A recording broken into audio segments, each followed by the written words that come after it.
आप सभी विद्यार्थियों का एमएन स्मार्ट क्लास में स्वागत है। आज हम लोग जानेंगे कि एग्जाम से पहले हमें क्या क्या सावधानियां रखनी चाहिए और हमें कौन कौन सी गलतियां नहीं करनी चाहिए। सबसे पहले हैं कि जितने भी हमारे जो सब्जेक्ट हैं उस सब्जेक्ट का पूरी तरह से रिवीजन हो जानी चाहिए।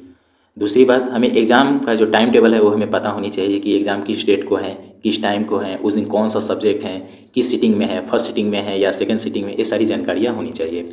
उसके बाद जो एडमिट कार्ड है, एडमिट कार्ड पर जितने भी इंस्ट्रक्शन लिखे गए हैं वो सारे इंस्ट्रक्शन की केयरफुली पढ़ लेना चाहिए, जिससे हमें पता चल जाता है कि हमें क्या चीज़ नहीं करनी चाहिए और क्या चीज़ करनी चाहिए, और एग्जाम हॉल में क्या चीज़ अलाउ है और क्या चीज़ अलाउ नहीं है।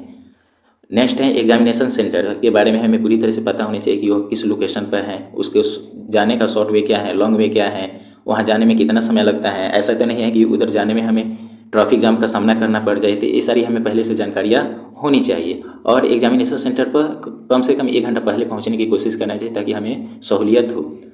उसके बाद है व्हीकल, कि हम किस माध्यम से जा रहे हैं, 2 व्हीलर से जा रहे हैं या 4 व्हीलर से जा रहे हैं। तो ऐसा तो नहीं है कि 2 व्हीलर का मेंटेनेंस सही नहीं हुआ हो, वो रास्ते में पंचर हो जाती हो या स्टार्ट होने में दिक्कत होता है या उसमें कोई खराबी है जिससे हमें एग्ज़ाम में पहुंचने में दिक्कत हो सकती है। नेक्स्ट है कुछ कुछ बच्चे हैं जो घर से दूसरी जगह रेंटल रूम में रहकर एग्ज़ाम देते हैं।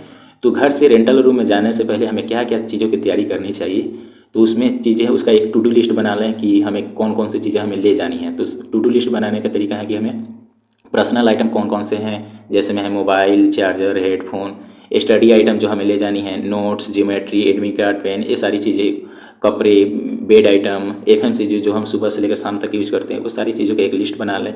और खाद्य सामग्री जो खाने वाले जो चीज़ होती हैं या अनाज होता है या मर मसाले होते हैं, ये सारी चीज़ की एक लिस्ट बना लें।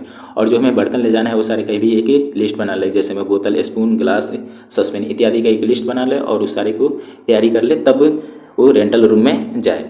नेक्स्ट है कि हमारा जो एग्जामिनेशन हॉल है उसमें हमारा ड्रेस कोड कैसा होना चाहिए। तो हमारा जो ड्रेस कोड होना चाहिए एकदम सिंपल होना चाहिए, ज़्यादा ब्राइट नहीं होनी चाहिए, और पहनने में क्या होना चाहिए, कंफर्टेबल होना चाहिए। ऐसा तो नहीं कि पढ़ने बैठने में दिक्कत हो रही हो, या ज़्यादा हम अगर लाल या चमकीला कपड़ा पहनते हैं तो अगर एग्ज़ाम देते वक्त क्या होता है, कोई भी अधीक्षक आता है तो सबसे पहले उस चमकीले कपड़े वाले पे ही नज़र पड़ता है। तो इसलिए हमें ड्रेस कोड क्या करना है, सिंपल रखना है।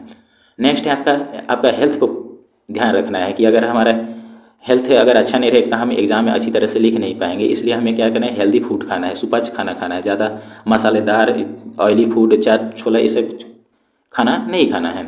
और हम अपने स्वास्थ्य का प्रॉपर टेक केयर करना है, पर्याप्त नींद लेना है, ज़्यादा हमें टेंशन नहीं लेना, कम से कम 6 से 8 घंटा हमें पर्याप्त नींद लेने की आवश्यकता पड़ती है। अब है कि हमें एग्ज़ाम की रात हमें क्या क्या सावधानियाँ रखनी पड़ती हैं। तो एग्ज़ाम की रात हमें रिलैक्स माइंड रहना है, ज़्यादा स्ट्रेस नहीं लेना है, कोई टेंशन नहीं होनी चाहिए, और उस रात कोई नए टॉपिक ना पढ़ें, ज़्यादा से ज़्यादा क्या करें, रिवीजन करें। और जो चीज़ हमें क्वेश्चन नहीं आता उसे परेशान ना हो, हमेशा उत्साहित रहें, अपने भगवान, अपने आप पर, अपने गॉड पर विश्वास रखें। और जो एग्ज़ाम में ले जाने वाले जो जितने भी किट होते हैं, just like admit card, sharpener, pen, pencil, उसको एकत्रित एक जगह रखें। और जो कल हमें जो ड्रेस पहनना है उसको भी एक जगह रखें, ताकि सुबह स्नान कर आसानी से ड्रेस पहनकर चले जाए। कभी कभी ऐसा होता है कि आप नहा धोवा कर ड्रेस पहनने जा रहे हैं तो पता चलता है कि जो अंडरवेयर है या गंजी है वो मिलता ही नहीं है, तो उस समय हम काफ़ी क्या हो जाते हैं, स्ट्रेस हो जाते हैं। और लास्ट टाइम में हमें क्या करना चाहिए, हमें ज़्यादा पढ़ने की कोशिश नहीं करना चाहिए। इससे क्या होता है कि हम ज़्यादा पढ़ेंगे तो बहुत ही स्ट्रेस हो जाते हैं। जब स्ट्रेस हो जाते हैं तो एग्जाम हॉल में अच्छा तरह से परफॉर्मेंस नहीं कर पाते हैं, इसलिए हमें स्ट्रेस से फ्री रहना है। और है एग्जामिनेशन सेंटर, एग्जामिनेशन सेंटर पर हमें क्या क्या टूल्स लेकर जाना है। तो एग्जामिनेशन सेंटर पर हमारे जितने भी एडमिट कार्ड हैं, पेन है, पेंसिल है, स्केल है, इरेजर है, शेपनर, बहुत सारे जो ज्योमेट्री हैं, ये सारे जो टूल्स हैं हमें उसको लेकर जाना है। और सब्जेक्ट के अनुसार लेकर जाना है कि जिस दिन मैथ पढ़ता है तो उस दिन हमें इरेजर की टूल्स की आवश्यकता पड़ती हैं, सोशल साइंस के दिन, साइंस के दिन ये सारी की टूल्स की आवश्यकता पड़ती हैं, हिंदी के दिन टूल्स की आवश्यकता कम पड़ती हैं।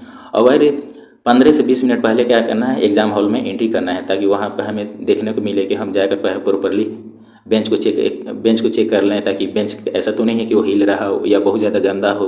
और अपने जो रोल कोड है, रोल नंबर है, उस बेंच पर लिखा गया है उस पर अपने सुरक्षित स्थान पर जाकर बैठें और एकदम रिलैक्स रहें और गहरी सांस लें और घबराएं नहीं।